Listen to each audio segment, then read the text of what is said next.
유퀴즈 온 더 블럭에 출연하신 서울대학병원의 정성근 교수님께서 알려주신 운동, 과연 좋은 운동일까요? 교수님께서 알려주신 스트레칭이 어떤 방식으로 허리의 통증을 완화시켜주며 조금 더 좋은 방법으로 할 수 있는 방법에 대해서 얘기를 드릴게요. 정성근 교수님께서 하지 말라고 하셨던 스트레칭 중에 한쪽 다리를 이렇게 올려서 스트레칭 해주는 거, 힙 쪽에 스트레칭이 되잖아요. 요거를 하지 말라고 말씀을 하셨어요. 근데 이 스트레칭은 사실 허리 통증을 가진 환자분들한테 지금 임상에서 일하고 계신 선생님들이 굉장히 많이 사용하는 스트레칭이고 논란거리가 조금 될 수밖에 없을 것 같아요. 지금 이렇게 스트레칭을 하게 되면 사실 우리 선생님들이 하실 때 한쪽 다리는 이렇게 펴져 있음으로 인해서 골반은 고정시켜주고 이쪽 다리를 올려서 한쪽 힘만 스트레칭이 되고 있죠. 지금 이렇게 되면은 허리의 중립 상태는 지켜주고 있다라고 생각을 하고 저희는 스트레칭을 합니다.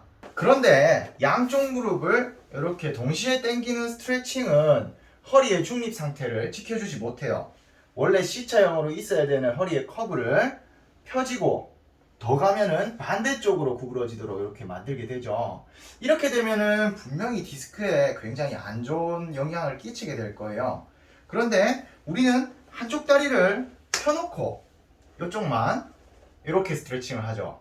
그러면 한쪽 다리가 펴져 있어서 얘가 골반의 중립 상태는 지켜주고 한쪽에 힘만 스트레칭 해줄 거예요.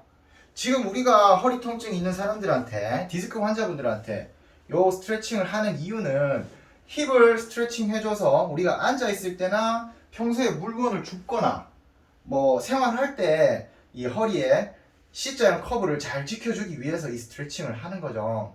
허리의 근력 상태도 중요하지만 힙 쪽에서 자연스럽게 잘 늘어나 주지 못하면은 허리의 이 C자형 커브를 지켜주기가 힘들 거예요. 그래서 이 스트레칭을 하는데 사실 한쪽 다리를 이렇게 펴놓더라도 이렇게 구부리게 되면 이쪽에 텐션이 너무 커버리면 한쪽 다리를 내렸음에도 불구하고 허리가 많이 올라갈 거예요. 그러면 정성근 교수님께서 항상 말씀하시는 이 익스텐션, 허리를 펴고 있어야 되는 상태를 지켜주지 못하게 되겠죠. 그래서 디스크에 안 좋은 영향을 끼칠 수 있을 거예요.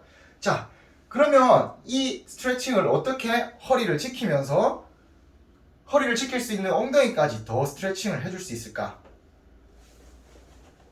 자, 똑바로 누운 상태에서 수건을 말아서 허리에다가 넣어주세요. 자, 허리에다가 이렇게 수건을 받쳐주게 되면 허리에 정상적으로 있어야 되는 이 C자형 커브를 받쳐주게 되죠.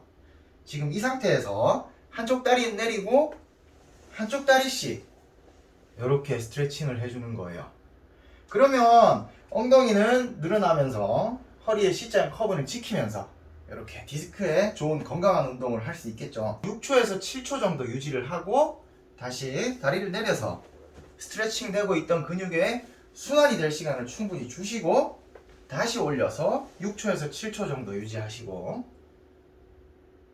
그리고 내려서 순환될 시간을 주고 이렇게 반복해서 동작을 해주시면 좋을 것 같아요. 요거를 10회에서 20회 정도 반복해 주시면 됩니다. 너무 오랜 시간 요 스트레칭 자세를 유지하게 되면 근육이 본래 가지고 있는 퍼포먼스를 떨어뜨립니다. 근육이 본래 가지고 있는 능력을 떨어뜨린다는 얘기예요. 그래서 6초에서 7초 정도 유지해 주시고 내리는 게 제일 좋아요. 우리 보통 사람들이 스트레칭 할 때 6초에서 7초 정확하게 지키긴 힘들잖아요. 한번 할 때 5초에서 10초 정도 사이로 하신다고 생각하시면 제일 좋을 것 같아요. 가끔 한 자세를 3분, 5분씩 유지하기도 하는데 그런 스트레칭은 사실 근육의 퍼포먼스를 더 향상시키기 위한 목적으로 하는 데는 좋지 않습니다. 그렇게는 안 하시는 게 좋고요. 자, 요 스트레칭 그리고 우리 디스크 환자분들이 하시면 좋은 스트레칭이 있는데요. 하지 쪽으로 내려가는 신경 자체의 가동성을 지켜주면서 햄스트링까지 같이 스트레칭 해줄 수 있는 방법 알려드릴게요. 자, 햄스트링도 우리 허리의 건강을 지키기 위해서 굉장히 중요한 근육이죠. 햄스트링이 잘 늘어나줘야 허리에 부담이 줄어드는데요. 그 이유는 우리가 평소에 물건을 줍거나 뭐 이렇게 생활할 때 햄스트링이 자연스럽게 잘 늘어나주면 허리에서는 그만큼 부담이 적어요. 그만큼 허리에서 덜 구부려도 된다는 얘기죠. 허리를 편 상태에서 지금 이렇게 구부리게 되면 지금 햄스트링 다 당기고 있거든요. 이 상태에서 더 내려가는 거는 우리 허리에서 다 내려가죠. 평소에 자연스럽게 햄스트링이 늘어나주지 않는 사람들은 그만큼 허리에서 계속 이렇게 더 많이 사용할 수밖에 없고 허리를 혹사시킬 수밖에 없게 되거든요. 정성근 교수님께서 항상 말씀하시는 이 허리의 중립 상태를 지키는 것도 굉장히 어렵게 돼요.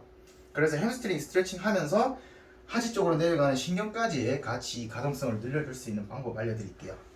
자, 다리를 이렇게 올려서 무릎 뒤에 깍지 껴서 잡아주세요. 그리고 무릎을 쫙 펴주시고 끝에서 발끝을 쫙 당겨주세요. 그리고 제자리 돌아왔다가 다시 당겨주시고, 자, 당겨주시고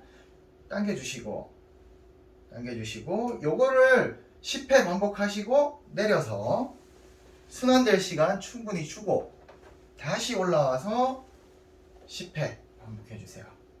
이렇게 하는 거를 3회에서 4회 정도 반복을 해주시면 좋을 것 같아요. 발목을 쫙 당기잖아요. 이 발목을 당길 때 우리 뇌에서부터 연결된 척수 따라서 척수에서 분주해서 내려가는 하지 쪽으로 요 신경 빠져나오잖아요. 이 신경이 발끝을 당길 때 쫙 같이 당겨왔다가 자 내려갔다가 당겨왔다가 내려갔다가 하는 과정 속에서 이 신경 가동성을 잘 지켜주게 돼요. 우리가 흔히 얘기하는 이상근 증후군이라고 하죠. 우리 자골신경통이라고 하는데요. 자골신경통이 자주 발생하는 부위가 엉덩이 쪽에 있는 우리 이상근 사이로 신경이 빠져나오거나 혹은 이상근 이쪽으로 지나가거나 이상근 중간을 통과하기도 하고요. 이상근 바깥쪽으로 안쪽으로 돌아가기도 하고요. 이 이상근이 잘 움직여줘야 되는데 이게 어떤 원인에 의해서 유착이 생긴다거나 혹은 이 근육이 비대해져 가지고 요 신경과 혈관을 누른다거나 해가지고 생기는 증상이 우리 좌골신경통, 뭐 이상근 증후군 이렇게 이제 부르죠. 요 질환까지 예방하고 완화를 시켜줄 수 있는 스트레칭 방법입니다. 여기까지 정성근 교수님이 알려주신 스트레칭을 조금 변형시켜서 더 효과적으로 할 수 있는 방법을 알아보았는데요. 방송 특성상 정성근 교수님께서 굵직굵직하게 얘기하다 보니까 이런 부분 말씀을 안 해주신 거지 제가 잘나서 뭔가를 보태거나 한 거는 아니에요. 모두 건강하시고 행복하세요.